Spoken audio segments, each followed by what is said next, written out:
श्याम ने स्वयं मेरी झोली में डाला। बाबा श्याम की कथा।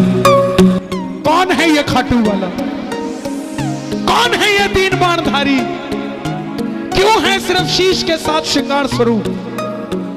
जहां सन 2000 से पहले गिने चुने गिनती के भक्त जाते थे, ऐसा क्या हुआ कि सन 2000 के बाद आज गिनती करनी मुश्किल हो रखी है कि दरबार में कितनी प्रेमी जाते हैं। मेरी गुजारिश, ज्यादा देर नहीं, सिर्फ 10 मिनट मुझे दे दीजिएगा। कभी भी दरबार में जाओगे खाटू वाले के तो समझ जाओगे दरबार में हमने करना क्या है। ये बिना वहम का देवता है, सिर्फ एक मंत्र है, ओम श्री श्याम देवाय नमः। दूसरा कोई तंत्र मंत्र इसके दरबार में ना है, ना कोई काम करता है। जिसके घर में इसकी पूजा है उसके घर का ब्राह्मण भी यही है, उसके घर का सयाना भी यही है, उसके घर का मार्गदर्शक भी यही है, उसके घर का मुखिया भी यही है, उसके घर का सब कुछ यही है साहब। क्यों है, क्या है ये? सिर्फ 10 मिनट मुझे दे दीजिए। मेरी हाथ जोड़कर विनती है आपसे, जिसने उठकर जाना है अभी चला जाए, मगर इस 10 मिनट के बीच में कोई ना जाए। मेरी हाथ जोड़कर विनती। मौलवी जी आप भी जरा ध्यान रखिएगा।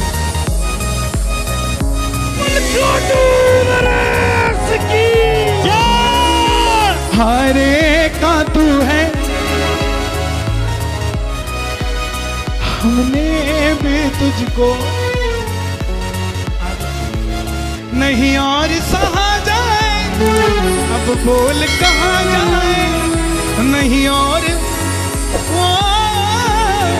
कहाँ जाए। तो जो सुनना चाहते हैं बाबा की कथा, जरा दोनों हाथ खोलकर हरे का तू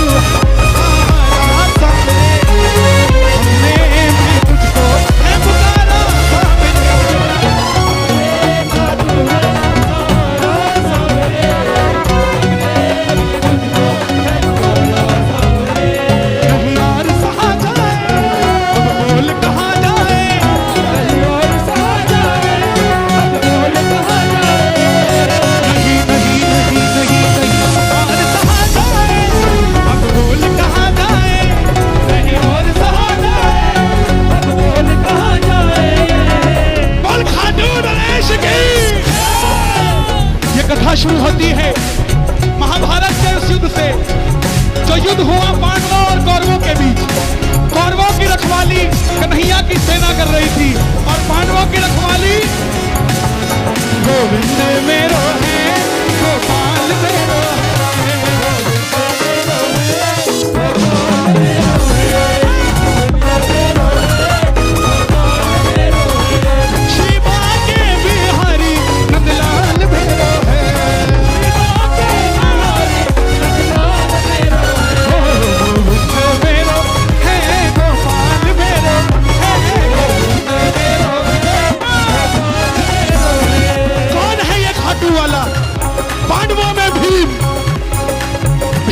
पुत्र हुए घटोत्कच और घटोत्कच के पुत्र हुए महाबली बर्बरी। बोलिए महाबली बर्बरी की। बाल बर्बर थे, घुंघराले थे, इसलिए नाम पड़ा बर्बरी। जन्म लेते ही 14 बरस की आयु ग्रहण की। जैसे डॉक्टर का बच्चा डॉक्टर बनने की सोचता है, इंजीनियर का इंजीनियर, क्षत्रिय परिवार से थे, कुछ शक्ति प्राप्त करने की सोची। माँ के पास गए, माता मौरवी के लाल हैं, बोलिए मौरवी नंदन की। और कुछ कहते हैं अहलावती के लाल की। माँ के पास गए, माँ मैं भी कुछ शक्ति प्राप्त करना चाहता हूँ। माँ ने दुर्गा की तपस्या करने के लिए कहा और शिव के बिना शक्ति अधूरी, शक्ति के बिना शिव अधूरे। निकल पड़े बर्बरी भोलेनाथ को मनाने। प्रेम से तू मेरा मैं तेरा, मैं तेरा, मुझे शाम से मिला दे बाबा, शाम से मिला दे, शाम से मिला दे बाबा, शाम से मिला दे। और माँ दुर्गा की तपस्या से 3 बाण ऐसे प्राप्त किए जिससे तीनों लोग जीत सकते थे। जब इंसान के पास धन आता है तो खर्चने का मन आता है, और जब शक्ति आती है तो इस्तेमाल करने का मन आता है। माँ के पास गए, माँ मैं भी इस महाभारत के युद्ध में भाग लेना चाहता हूँ। माँ ने सोचा कन्हैया की सेना कौरवों के पास है, पांडव कमजोर होंगे, वचन ले लिया, बेटा जा, मगर जाने से पहले 2 वचन देकर जा। पहला वचन, हरे का तू है सहारा सामने, हमने भी तुझको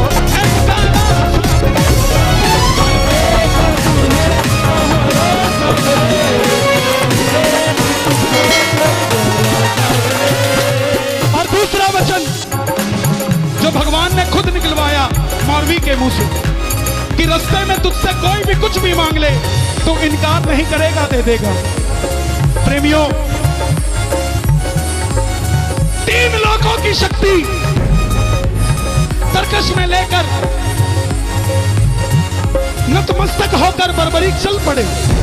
और जैसे मेरी माँ शेर की सवारी करती है, भोलेनाथ नंदी की हमारे बाबा श्याम किसकी सवारी करते हैं? नीले घोड़े का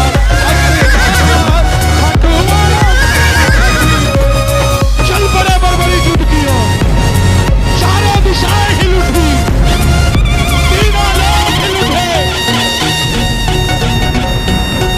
पूरे महाभारत के युद्ध में हलचल मच गई। कौन आया ये 14 साल का बच्चा नीले घोड़े पर? अर्जुन ने कन्हैया से गुहार लगाई, माधव देख कर आओ ये कौन है, ये लड़ेगा तो बाद में, इसको देखते ही मुझे यूं लग रहा है कि मैं युद्ध हार गया। बोलिए 3 बाणधारी की। कन्हैया अर्जुन की बात सुनकर ब्राह्मण का रूप धारण कर गए। बोले हे बर्बरीक, कहां जाते हो? बर्बरीक बोले प्रभु मैं इस महाभारत के युद्ध में भाग लेने जा रहा हूं। ब्राह्मण देवता बोले बेटा कहां युद्ध में मरने जाता है इतनी छोटी सी उम्र में? बर्बरीक बोले प्रभु जिनके हौसले बुलंद होते हैं वो उम्र नहीं देखा करते, निकल पड़ते हैं। ब्राह्मण देवता बोले बेटा इतने बड़े बड़े योद्धा हैं वहां, युधिष्ठिर, दुर्योधन, भीष्म पितामह, द्रोणाचार्य, ऐसी कौन सी शक्ति है तेरे पास? बर्बरीक बोले प्रभु आज्ञा कीजिए, मेरे जो तरकश में 3 बाण हैं इसमें से एक बाण ही बहुत है युद्ध का निर्णय करने के लिए, जिसे आप महाभारत का युद्ध कहते हैं। बोलिए 3 बाणधारी की। ब्राह्मण देवता बोले बेटा बातें करनी आसान है, साबित करके दिखाओ। सब माने। सामने पीपल का पेड़ था, बर्बरीक ने चढ़ाया प्रतिज्ञा पे बाण और एक ही बाण से पूरे पेड़ के हजारों पत्ते फेंक डाले और एक पत्ता ब्राह्मण ने अपने पांव के नीचे दबा लिया। आखिर में वो बाण ब्राह्मण के पांव के ऊपर घूमने लगा। बर्बरीक बोले प्रभु पांव हटाइए, एक पत्ता आपके पांव के नीचे है। ब्राह्मण देवता मान गए अगर बर्बरीक युद्ध में चला गया तो सबको ढूंढ ढूंढ के मारेगा। 3 बाणधारी महिमा है भारी। देवता ने, कौन था ब्राह्मण के रूप में? मुरली वाला छलिया, किसी का नहीं हुआ। जन्म लिया तो देवकी को छोड़ दिया, यशोदा ने पाला, यशोदा को छोड़ दिया। राधा से प्रेम किया, राधा को छोड़ दिया। ब्रज में रहा, ब्रज को छोड़ दिया। रिश्तेदारों को आपस में लड़ा के छोड़ दिया, किसी का नहीं हुआ। बोले बर्बरीक किसका साथ दोगे?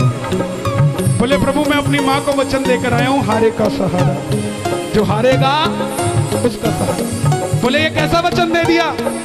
अगर तू पांडवों की तरफ हुआ तो कौरव हारने लग जाएंगे तो तू कौरवों की तरफ हो जाएगा। अगर कौरवों की तरफ हुआ तो पांडव हारने लग जाएंगे तो तू पांडवों की तरफ हो जाएगा। इससे तो युद्ध का निर्णय नहीं निकलेगा। प्रेमियों, बर्बरीक ने हाथ जोड़ दिए, हे ब्राह्मण देवता मेरा मार्गदर्शन कीजिए।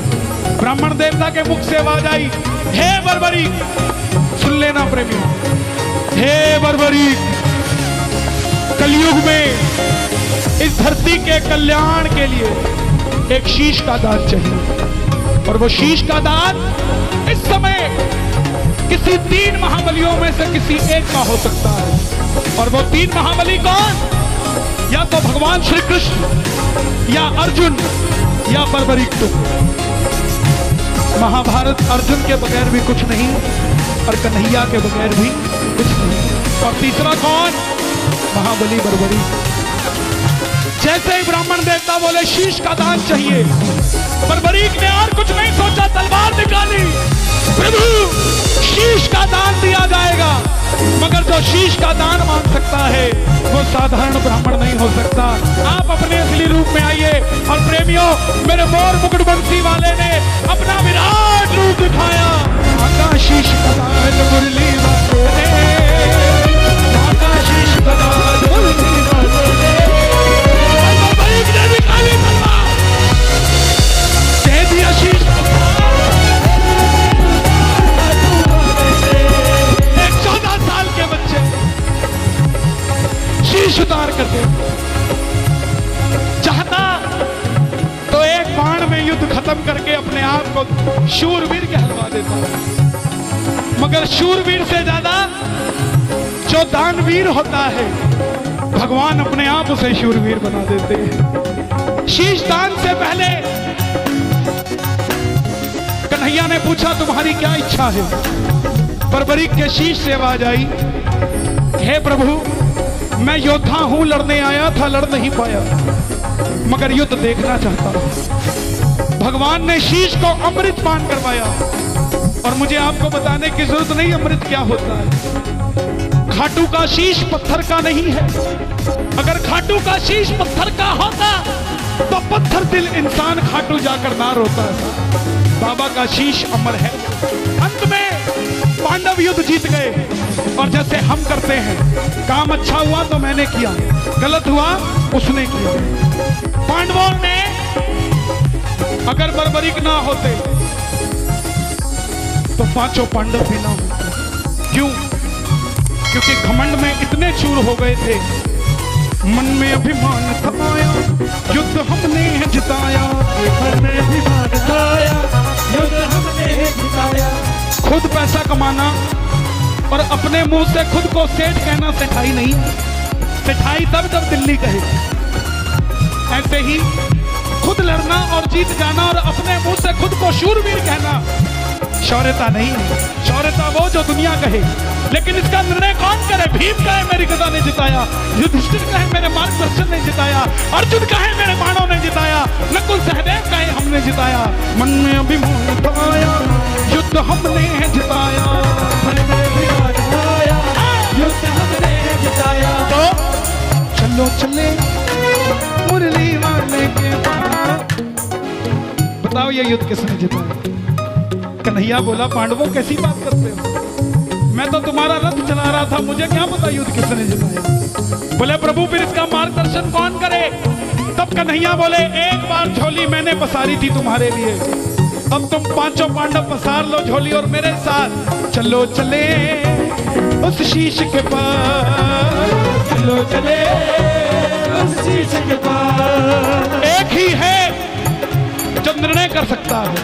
देखिए, निर्णय करने को मुरली वाला भी कर सकता था, मगर उसको पता था कि कहीं ना कहीं मेरी भी आंख लग गई होगी, शायद भूल चूक कर जाऊं, मगर बर्बरीक गलती नहीं कर सकता। भगवान जिस पे भरोसा कर ले साहब, उसके जैसा कौन होगा? कहे चलो चले उस शीश के पास। हे बर्बरीक, हे महाभारत के महानायक, हे मारवी नंदन, हे घटोत्कच नंदन, हे लीले घोड़े के असवार, हे तीरबाणधारी, हे दानवीर बर्बरीक,